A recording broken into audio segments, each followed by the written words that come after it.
ರಾಮಕೃಷ್ಣ ಸಂಸ್ಥೆಯ ಸನ್ಯಾಸಿಯಾಗಿರುವ ಸ್ವಾಮಿ ಸರ್ವಪ್ರಿಯಾನಂದಜಿ ಮಹಾರಾಜ್ 1994ರಲ್ಲಿ ದಿಯೋಘರ್ನ ರಾಮಕೃಷ್ಣ ಮಿಷನ್ ವಿದ್ಯಾಪೀಠವನ್ನು ಸೇರಿದರು.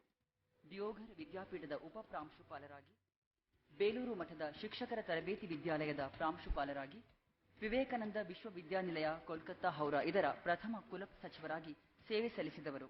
ಪ್ರಸ್ತುತ ಪಶ್ಚಿಮ ಬಂಗಾಳದ ಬೇಲೂರಿನಲ್ಲಿರುವ ಮುಖ್ಯ ಕಚೇರಿಯಲ್ಲಿ ಸಾಧುಗಳ ತರಬೇತಿ ಸಂಸ್ಥೆಯಲ್ಲಿ ಆಚಾರ್ಯರಾಗಿ ಸೇವೆ ಸಲ್ಲಿಸುತ್ತಿದ್ದಾರೆ. ಆಧ್ಯಾತ್ಮಿಕ, ತತ್ವಶಾಸ್ತ್ರ, ನಿರ್ವಹಣಾ ವಿಜ್ಞಾನ, ಮನಃಶಾಸ್ತ್ರ ಹಾಗೂ ಶೈಕ್ಷಣಿಕ ವಿಷಯಗಳಲ್ಲಿ ಹೆಚ್ಚಿನ ಆಸಕ್ತಿ ಹೊಂದಿರುವ ಪೂಜ್ಯ ಸ್ವಾಮಿ ಶ್ರೀ ಸರ್ವಪ್ರಿಯಾನಂದಜಿ ಮಹಾರಾಜ್ ಇಲ್ಲಿ ಉಪಸ್ಥಿತರಿರುವುದು ನಿಜವಾಗಿಯೂ ನಮ್ಮೆಲ್ಲರ ಭಾಗ್ಯ. ಅವರನ್ನು ಆತ್ಮೀಯವಾಗಿ ಮತ್ತೊಮ್ಮೆ ಸ್ವಾಗತಿಸಿ ನಾವೆಲ್ಲ ಅವರ ಚಿತ್ತಶೋಧಕ ಉದ್ಘೋಷಕ ನುಡಿಗಳಿಗೆ ಶ್ರೋತೃಗಳಾಗೋಣ.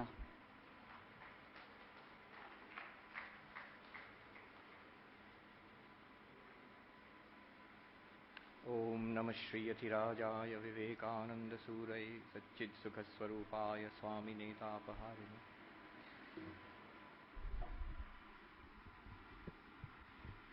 Revered monks, brahmacharis, teachers, dignitaries, and my dear teacher trainees, a very good morning and namaskar to all of you.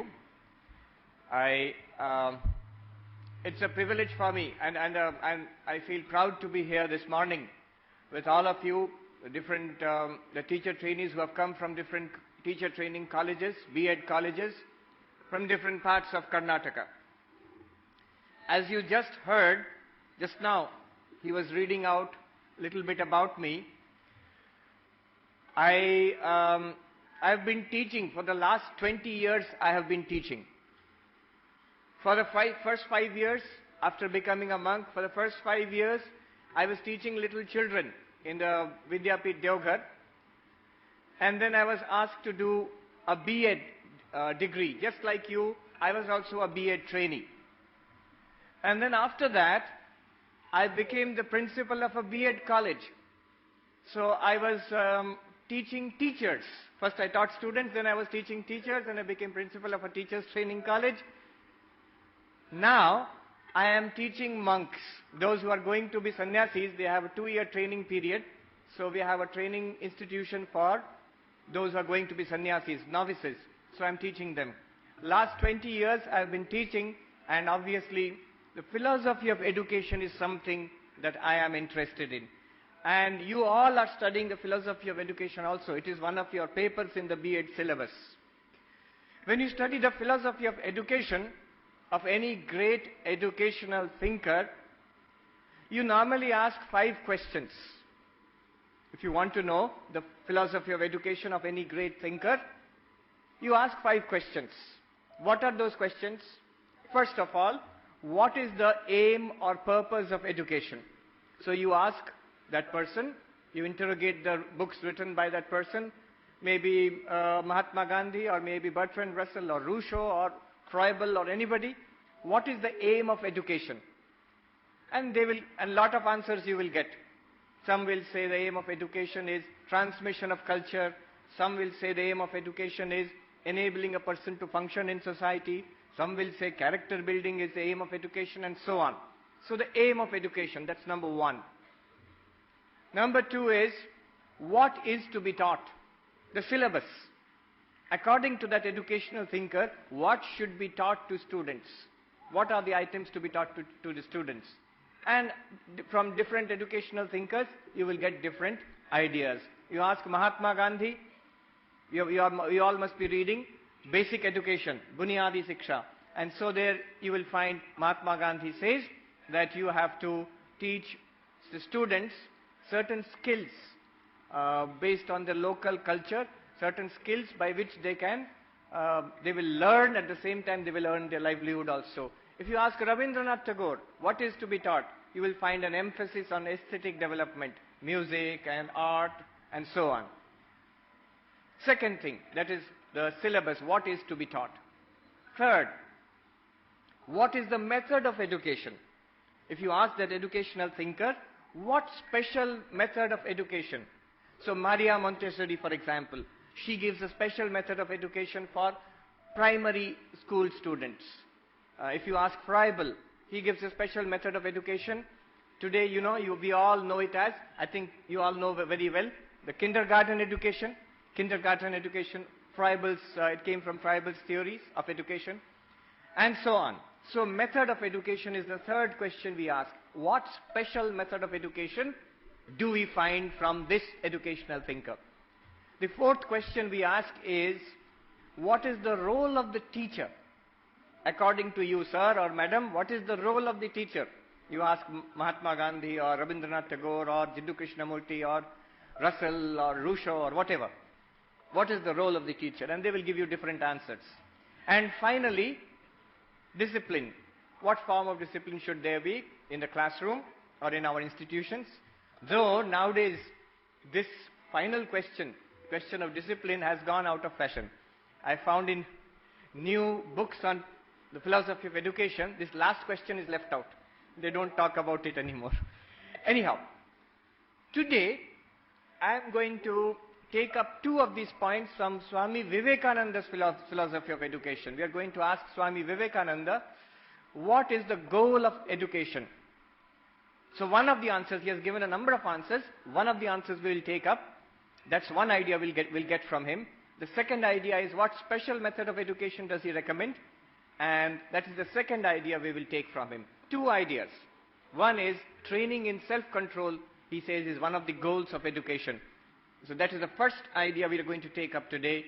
And the second idea is concentration of mind. These are two powerful ideas from Swami Vivekananda's philosophy of education, which we will discuss over the next half an hour or so. Right. First of all, the first idea. According to Swami Vivekananda, education may be defined as the training of individuals to will rightly and efficiently. He says the greater is the happiness as this will is more successfully manifest. What he basically means to say is this. We have a certain desire. I want to achieve this goal. And then I find out how to achieve this goal. And I start working towards it. Now the problem starts. You find some people in society, they are able to hold on to that and achieve their goals. But many are there, many students you will find, they drop off earlier, they give up very easily. They start towards some goal, they want it, but within a short while they give up. Very simple example, books. We all start reading many books, but many of us, we do not complete many books. We read halfway and then we give it up. Remember, when we started reading it, we were sure, yes, I want to read this book, I want to finish this book after some time. Many people start, some children, they will start learning certain skills. Some will learn to play the tabla or swimming or something, or singing. And any teacher, say music teacher, he or she will know that initially there may be 50 students in a batch, but they know for sure that after 1 year, it will be 20 students, 30 will drop out. Any difficult thing is there, you will find many are enthusiastic. After some time they give up. They cannot complete it. They do not have the patience to master it. So Swami Vivekananda is saying this willpower, training of individuals to will rightly, the willpower that I want this, in this method I will accomplish it, and whatever the obstacles come, I will overcome those obstacles and realize my goal. This special power, this is one of the goals. To develop this power is one of the goals of education. Few years ago, a very interesting experiment was conducted. A very interesting experiment was conducted in this context in USA, in Stanford University, USA.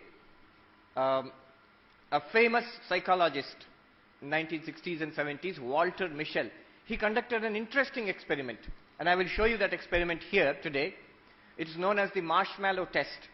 What happened was, he took some very little children, 4-year-old children.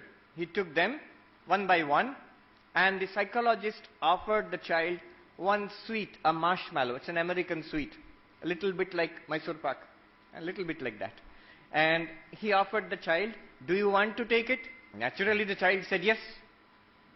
And then psychologist said, you can eat it now, but if you wait, I am going out, I have got some work. When I come back, If you wait for me, I will give you one more. Do you want to? Naturally, which child will say no? Yes, we want to. Will you wait for me? Don't eat it. If you want, you can eat it. But if you eat it, you will not get the second one. If you don't eat it, if you wait just for a few minutes, I will go out. I've got some work. I will come back. Then, if you have not eaten it, I will give you one more. And the important thing to note is, all the children said, all of them, 100%, they said, sir, we will wait for you. Yes, we will wait for you. And the psychologist left the room. Video recordings are there, you can see, you will see now. It's very interesting and very funny also. So the children are waiting. And some of them were able to wait. See, for a 4-year-old child to wait for 10 minutes also, it's a very long time. Small child. You'll see some of the children, they are looking at the door. When will sir come back? Some are looking at the sweet like this. So some of them managed to wait. They waited somehow. And the teacher came back, the psychologist came back and said, oh, you have waited, I will give you one more. And gave one more sweet.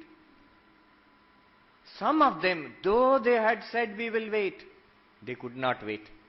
They waited for some time, 2 minutes, 3 minutes, then it was too much. It is in front. So they ate it up. And they did not get the second sweet. But the interesting thing is, what happened afterwards? Without telling them anything, the psychologist made a division between the two groups. On pen and paper, they maintained records. Two groups, those who were able to wait, those who were not able to wait. 14 years later, when these children were 18 years old, about to go to college, PUC stage, the psychologist went back to those children again. He talked to the children, he talked to their friends, he saw their school records from class 1 onwards up to higher secondary level. And he talked to the parents, he talked to the teachers, and he found a remarkable difference. A remarkable difference. On the average, those children who were able to wait, who did not eat the second one, they said we will wait, and they actually waited. They controlled themselves. Those children had on the average more than 200% better academic scores. Those children who were able to wait, they had on the average, they were better in sports, they were better in music, they were better in as class monitor. Teachers trusted them. Friends also trusted them, that these people are dependable. What they say, they will do. Those who were unable to wait, they were seen as by others, by parents, by teachers, by friends, as impulsive. And they will decide one thing now, do another thing, take up one thing, drop it, take up another thing, drop it. This way. So, one thing they found was, there is a very great difference in life, in studies, in school, in college, which is made by the ability of self-control. We can all understand why it is so. Homework is given to a child. You all know as teachers. Homework is given to a child. Some will do it, some will not do it. Some have that kind of work ethic, small children. I will finish this homework, then I will watch TV or cartoon or go to play. And another child, doing the work, suddenly maybe friend will call, will you come for a movie or we'll go out for a walk? And the child will think that, all right, I will come back in the night and I will finish the study. And he'll go out for a walk. Comes back in the night, oh, too tired today. Tomorrow in the morning I will get up and do it. And so on it goes. We have all done it also. When we were children, you remember before examination we used to make a study schedule, timetable. 10 hours a day, 12 hours a day we will study like this. And the timetable was very sophisticated, very detailed. After finishing the timetable we will be tired. Such a big timetable we have made. How about following it? Very few will follow it. So this difference, which makes a big difference not in school only, not only in college or university, but I'm sure it will make a big difference in life later on, in career and at home also. So Walter Mischel, he conducted this experiment, and with the videos we will see that same experiment was repeated in 2008 by Philip Zimbardo. He's a well-known psychologist. In fact, his textbook, Psychology and Life, is a textbook written by Philip Zimbardo, which many psychology departments use all over the world. Can we have the video now? This video which you will see now, just pause it for a second. This video is actually taken from YouTube. Professor Philip Zimbardo gave a talk in Google headquarters. So Google Talks, if you go to Google or YouTube and you search Zimbardo or marshmallow experiment, you will get this. I have taken just a few minutes out, but it's a long lecture given by Professor Philip Zimbardo. At the beginning, you will see the psychologist does a small little question to the children, because the children are very intelligent. So they want to know what sir is going to ask. So something like this puppet is there, white puppet and brown puppet, which one is the shy puppet? And the child will say anything, and the psychologist will say, correct answer, I will give you a prize. So the child is actually, attention is diverted. The next thing which comes, the sweet which is given, that is the real experiment, but the child should think that experiment is over. Then it will relax and give a genuine answer. Let's have the video. So it's a study done at Stanford by Walter Mischel with 4-year-olds. I'm going to have a seat here. Sit right up. Okay. Now, I'm going to play a game with you, and I would like you to point to which one is the correct answer. Which one is happy most of the time, the shy one or the not shy one? Not shy one, correct. Which one has a brown nose? The shy puppet or the not shy puppet? The not shy puppet. Point there. Thank you. I'll stop that. Which one is happy most of the time? The shy one or the not shy one? Probably that. Thank you. That's wonderful. I want to give you a prize for having done so well. Do you like marshmallows? You do? Well, here's a marshmallow for you. You can eat it now, but if you wait until I come back, you can have 2 of them.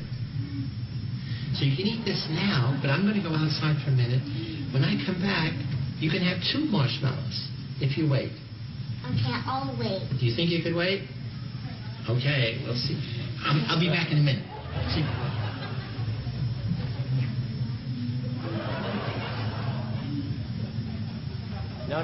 Notice the body language is wonderful. She's looking at the door. Totally looks away the whole time.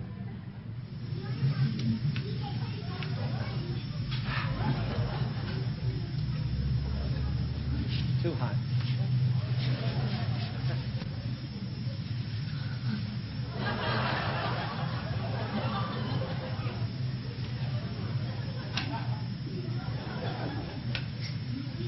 Little distraction.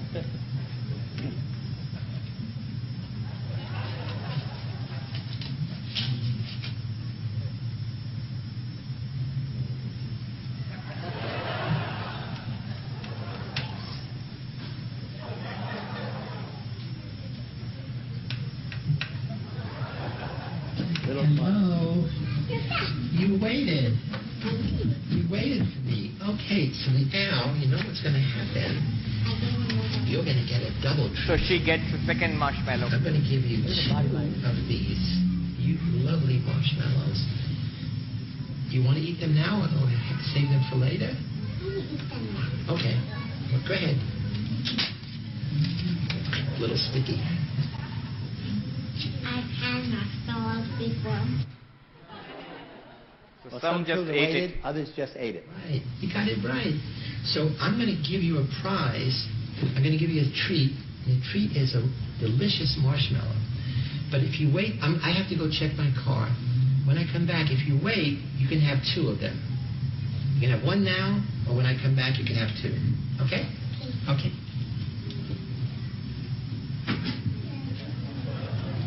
Licking her lips. Just temptation. Just capital T. Sorry.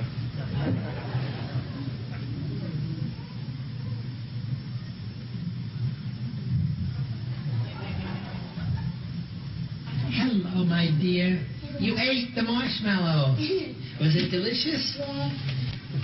Do you like marshmallows? Now, this kid is wonderful. You don't like marshmallows? So this boy is very interesting. He's asking, do you like marshmallows? He said no. Then luckily the experimenter had some chocolate. You like chocolate? Yes. You want 2 pieces of chocolate? Yes.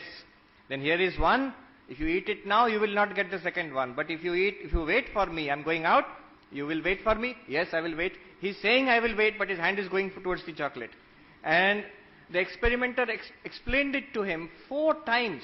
Will you wait? Then I will get a second, you will get a second one. If you don't wait, you will get only this one. Yeah, I'll wait. And even before the psychologist has left the room, he finishes off the chocolate. Not only that, when the psychologist comes back, he says, I waited for you, give me one more. Start. Look at that face. Do you like chocolate? Yeah. Okay, well, I love the chocolate. treat you have won is a chocolate. But, if you wait till I come back, you could get 2. You could eat this now. I have to go check my car. And when I come back, if you wait, I'll give you 2 of them. Okay. So you can eat it now, but if you wait till I come back, you have Second 2. Okay? You think you could wait? Okay. So I will be back in a few minutes. So you can eat it now. 4 times. But if you wait, you 4 can times. have 2 of them. Okay, I'll be back soon. I'm not out of the door. I'm not even out of the door. He finished it off.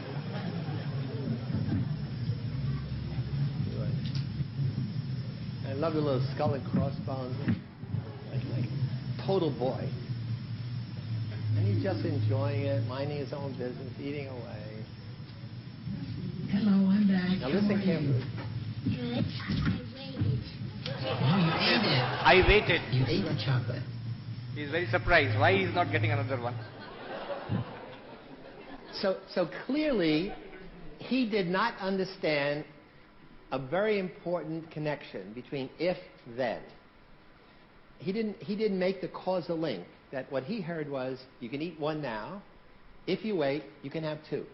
So he said, I waited. I didn't leave the room. So he ate 1 in a humorous way.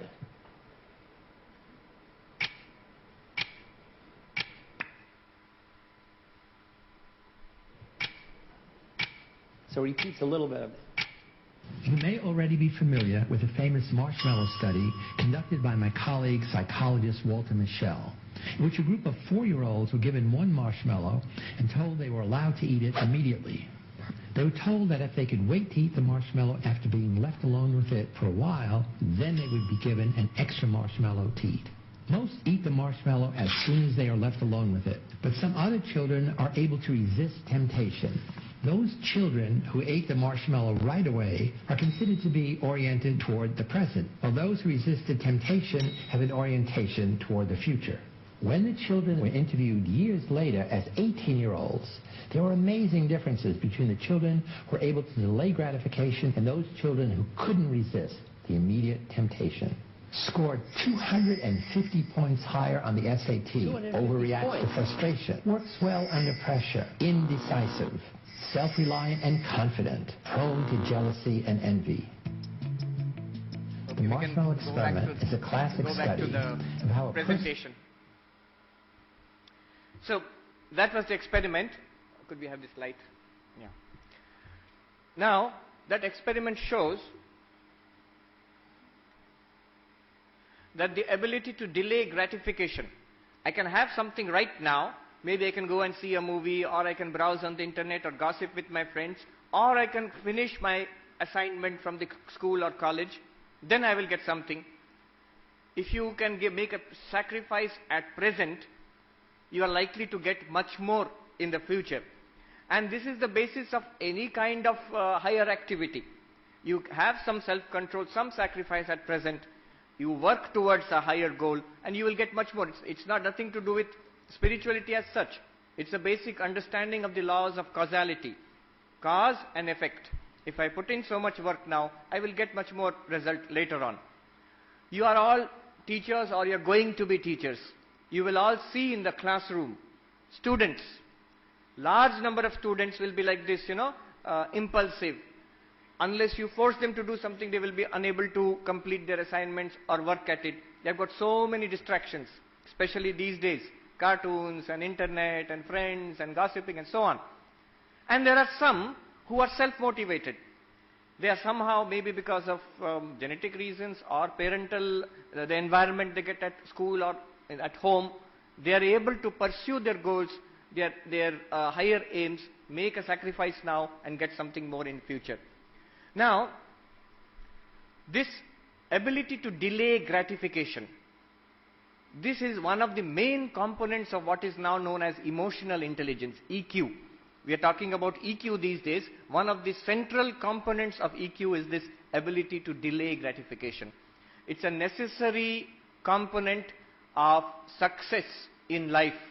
It may be worldly life, in academic sphere, in business, at home. It may be in spiritual life also.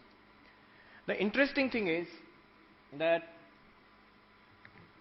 you see, those children who did not have that ability to postpone gratification at the age of 4, 14 years of education did not improve that ability. Have you noticed one thing? That at 4 years old, their ability was at this level. Some of their friends could do better. But those who could not do so well, 14 years later also, you find at the age of 18, same problem. And they have been doing worse and worse in school and high school year after year. Which means our education system, remember, these are from very privileged families. All these children were from the staff members of Stanford University in USA. So, our education system, whether in USA or India or anywhere, it does not train people in this ability to delay gratification, in self-control. Though the experiment shows self-control is an essential feature of success in life. I am stating it again. All parents, teachers, we all want that students should succeed in life. Correct? We all want it. And this experiment shows one of the main factors for success is the ability of self-regulation, self-control. And yet, our education system is not designed to improve self-control. Some children have it. By nature, you saw some children at the age of 4, they have got it. More than average. But many do not have it. And this can be improved. Swami Vivekananda says, this is education. To train children with the ability to will efficiently and rightly. Rightly, this is the goal, this I should do, I am supposed to do this, I agree also I want to achieve this goal. Now how can I achieve this goal? How can I regulate my life so that I will achieve this goal? That is called self-regulation or self-control. And according to Swami Vivekananda, this is one of the goals of education. Training a person how to will rightly and efficiently. So this is one idea I've got from Swami Vivekananda which I wanted to share with you. Very important part of education. Next, the second idea. The second idea is from the method of education. One of the Swami Vivekananda's contributions to this sphere is he has stressed the importance of concentration. He goes so far as to say, to me the very essence of concentration is, the essence of education is concentration of mind, not the collecting of facts. He says, the difference between an ordinary person and a great person lies in the degree of concentration. Now we should try to understand this. Swami Vivekananda himself, his powers of concentration are very well known. Those who have read the life of Swami Vivekananda, you have got many interesting stories.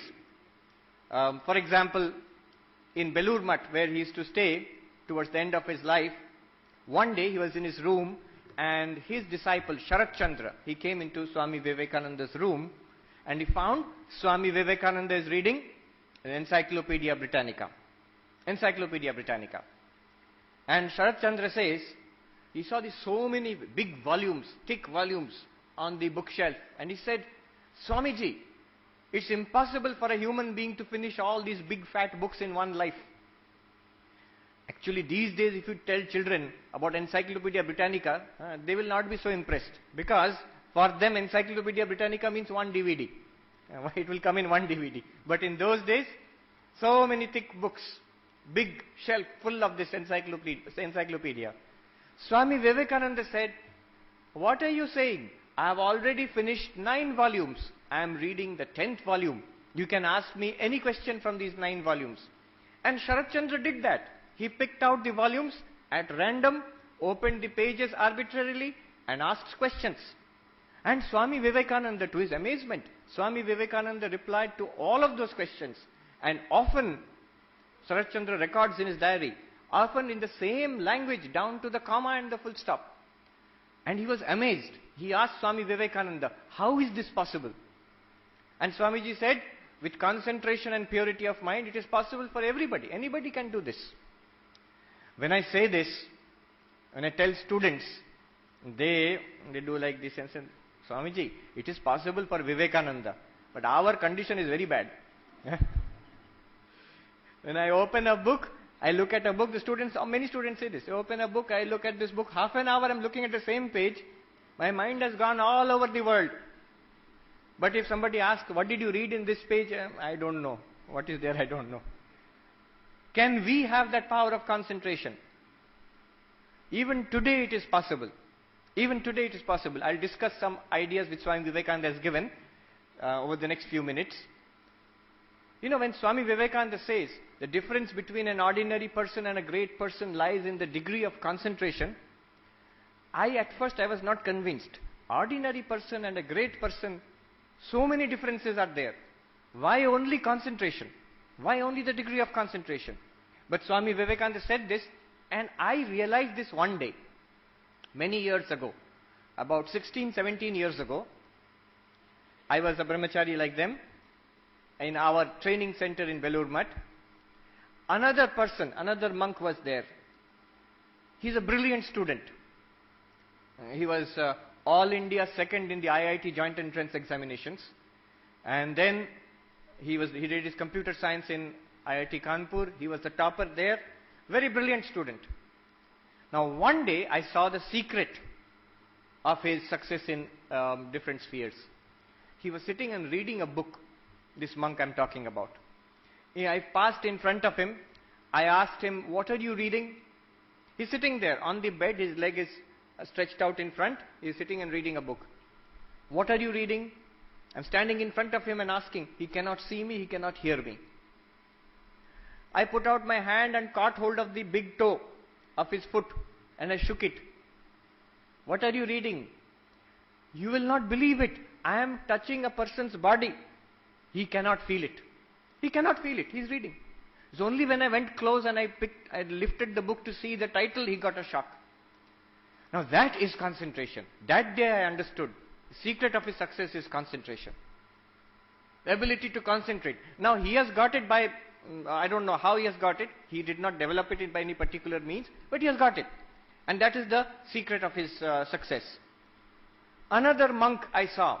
Last year you may have read in the newspapers, one monk, he got the highest science award, I think maybe the first monk to get a science award from the government of India.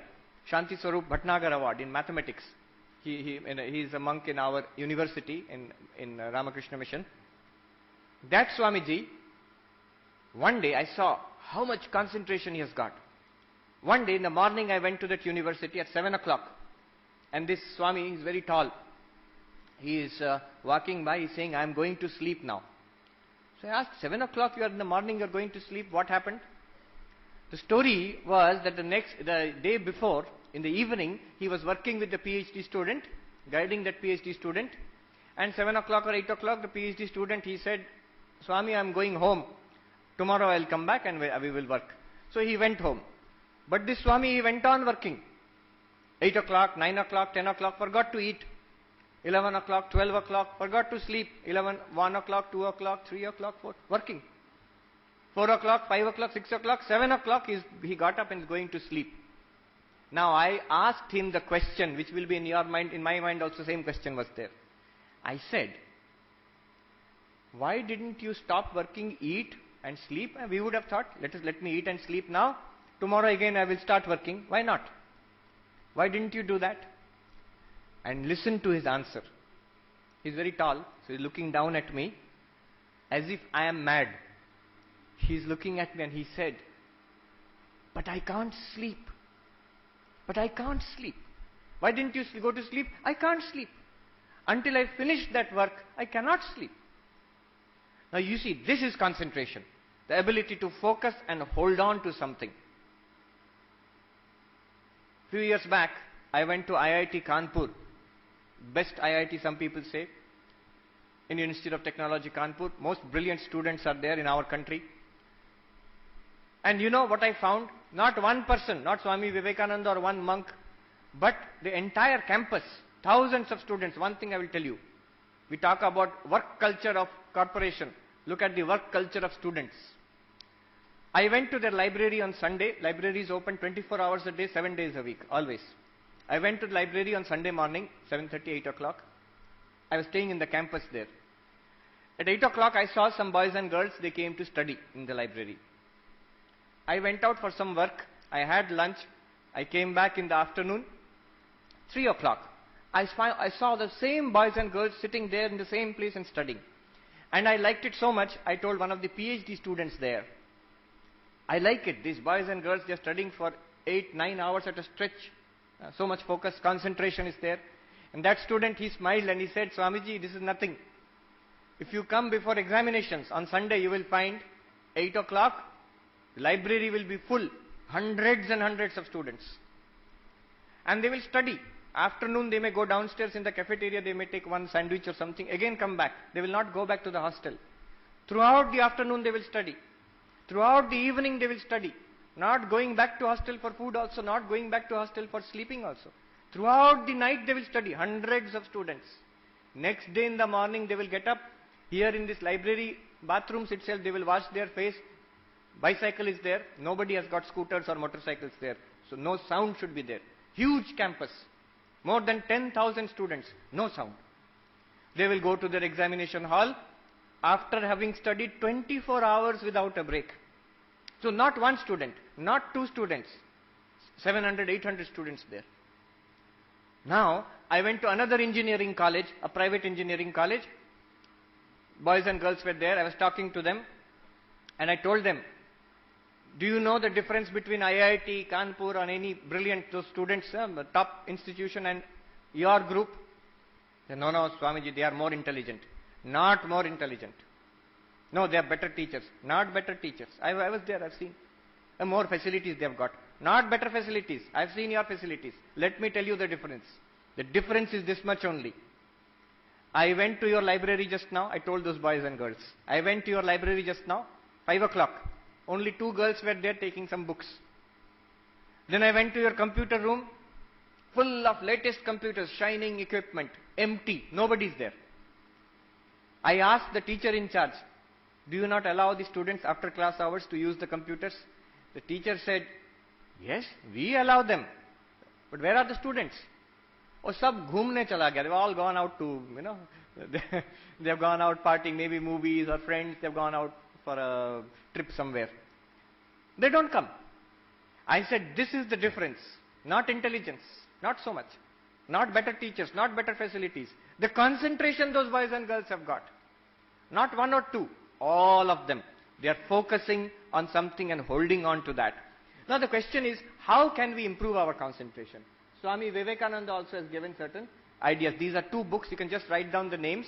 I don't have time to go into the details, but very interesting books on this new studies in psychology, in the psychology of concentration. RAPT, R-A-P-T, RAPT, you can Google it. R-A-P-T, RAPT. Attention and the Focused Life, that is the name of the book.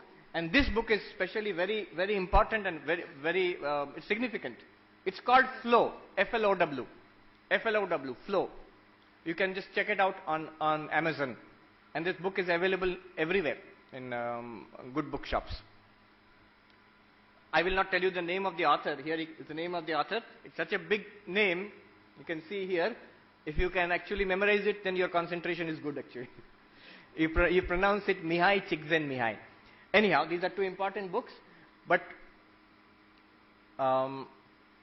okay, I will not go into all this now. We are running out of time. Basic idea is this. Concentration depends on how much you focus and what you focus on. Swami Vivekananda, he gave us this secret. Swami Vivekananda said, what is the secret of concentration? When I say this, sometimes students say, oh, is Swami, he will tell us to meditate now. No meditation. If you do not have good concentration, you cannot have meditation also. So, what is the secret of concentration? Swami Vivekananda says, pay the fullest possible attention to whatever you are doing. Look at these words. Cultivate the habit of paying full attention to whatever you are doing. Whatever you are doing. You are studying, pay as much attention as you can. You are walking down the road, pay full attention. You are playing, you pay full attention. You are gossiping with your friend, pay full attention. Now somebody asks, why should I, if I'm studying, of course I have to pay full attention. But if I am gossiping with my friend or watching a movie, why do I have to pay full attention? The reason Swami Vivekananda says, remember, you have got only one mind. Remember, it is the same mind. One of our senior Swamis explains it this way. He was telling a group of boys, your father shaves with a blade. Yes. Now if you take that shaving blade and you sharpen your pencil with it, if you sharpen the pencil with it, with that blade, will your father be able to shave? The boy said no. Why not? Because the blade has become blunt, it has lost its edge. It has lost its edge, it's not sharp. Exactly the same thing with our minds. Throughout the day, if you let the mind run free, you tell the students that how does the day begin? When will I get up? When I feel like it. After getting up, what will I do? Let's see, I might watch a cartoon. Then, what will you do? Might go to school. If I don't feel like, I will bunk it. Especially college, it's easier to bunk classes. So, and then I might go out for a movie, or I will surf the internet or something like that, or talk to my friends on the mobile and so on and so forth. At 10 o'clock in the night, oh, examination is there, I should study. What is there? Mathematics or physics. At 10 o'clock when you open the mathematics book and say, now you study, your mind will say, I won't study. Why not? Throughout the day I am enjoying myself. Now I did whatever I wanted to do. Now you are asking me to study this boring book. Why should I study? I will not study. If you force yourself, you will feel sleepy. So what will that boy or girl do? Oh, today I am tired. I'll wake up early in the morning tomorrow and study. And next in the morning, same story. Oh, very cold. Let me sleep for half an hour more. So it is the same mind. If you make it a habit of paying attention to whatever you are doing, make it a habit of paying attention to whatever you are doing. Simplest task also. That Swami I told you about, IIT topper. I have seen him cleaning the room. Very boring task. Many children don't do it these days. Cleaning the room. For more than 1.5 hours, he'll clean it. Not a speck of dust you will find on the window or railings or anywhere. Touch you will not find. Now see, a boring task he is doing, but his habit is to do whatever he is doing with full concentration. He's made it a habit. So this is the technique. Remember, it is the same mind. I remember when I was a little boy, my father had got this big fat book on Lord Mountbatten. You know, the last Viceroy of India, Lord Mountbatten. And there was a picture of Lord Mountbatten. It was a difficult book. I could not understand everything, but I was a small boy. But I saw the pictures. And one picture intrigued me. The picture was Lord Mountbatten is pouring tea into a saucer. Cup of tea is pouring into a saucer. And it's written there. And I thought, what is there so great about it? He's pouring tea into a saucer. Big, full page photo. But below it, it was written, below the picture it was written, the Lord Mountbatten pours tea with his characteristic concentration. Lord Mountbatten pours tea with his characteristic concentration. That struck my mind, that here is a person who does everything with full concentration. All great people, you will see this unique quality of concentration, whether Mahatma Gandhi or anybody. Tremendous quality of concentration. What they do at that moment, they forget the world. I have seen, you will all remember in the Gandhi film, where Gandhi and Nehru and Patel and others are discussing some very important affair of the freedom struggle, and a little girl comes with her pet goat. Do you remember that scene? And says the goat is hurt. And Gandhi forgets all these great leaders and political things and is treating that goat, putting some bandage around the leg of that goat or something like that, with full concentration. And Nehru and others are smiling to see that. But you see, that is the characteristic of great people, tremendous concentration on what they do. Pay the fullest possible attention. This is something that we can teach children in our classroom to do. Cultivate the habit of concentration. Not everybody will get the concentration of Swami Vivekananda. Not everybody will be IIT topper. But all of us, whatever our level of concentration, we can definitely improve. We can make significant improvement in our level of concentration. And also the first one, the importance of self-control.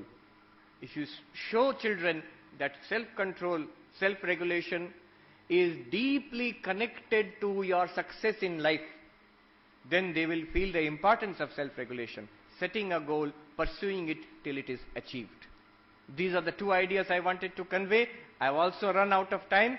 Thank you very much. Namaskar.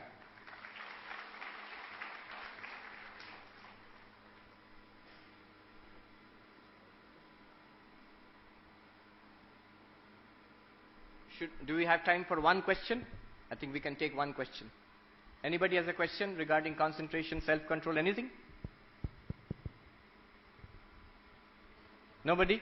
See, two kinds. Yes, here's a question. Please, there's a mic going to you. Please tell us your name and which B.Ed college you are from, and then ask your question. Sir, good morning everybody. It's a very nice presentation by Swamiji. And I have a doubt on... just tell me your name and your B.Ed college. Yeah, my name is Noor Muhammad. Yes. Amrita B.Ed College, Mangalore, Padil, yes. Mangalore. One thing in the beginning of your presentation, sir, you said the concentration and what you said? Self-control. Yeah, self-control. That will lead to a happiness in the future. That future, sometimes I feel that it's a bit of pessimism is there. So the concentration or whatever we do, as management teaches us, the result should be a bit faster than what the presentation has made. And if it is prolonged to a very long future thing, it will not give satisfaction to the self, or it will not be beneficial to the society or where we are working. So this concentration and self-control should get us the desired result in a faster phase, I feel. If I understand your question, the question may be like this, if I keep postponing my happiness, that in the future I will get happiness and now I have to suffer, then this idea will come. But that is not true. What happens is, if I have, yes, there's a humming sound. This, he says, Swami Vivekananda says, if you look at the slide,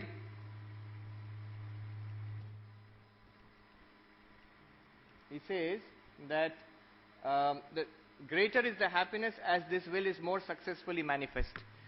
This very ability that I can control my thoughts, I can control my activities, behavior and speech, this gives happiness. Result will come now, a little later. But there is this very power over my life that I can control it. That gives happiness. You see all those little children, very interesting, all of them wanted 2 marshmallows. Some of them got it. The other ones, they wanted 2. They could have got 2, but somehow in the process, it slipped out of their control. And you can be sure, afterwards they must have regretted it. If only I had waited a little more, I would have got 2. That's a very, very innocent, childlike thing. But in our lives also, same thing happens.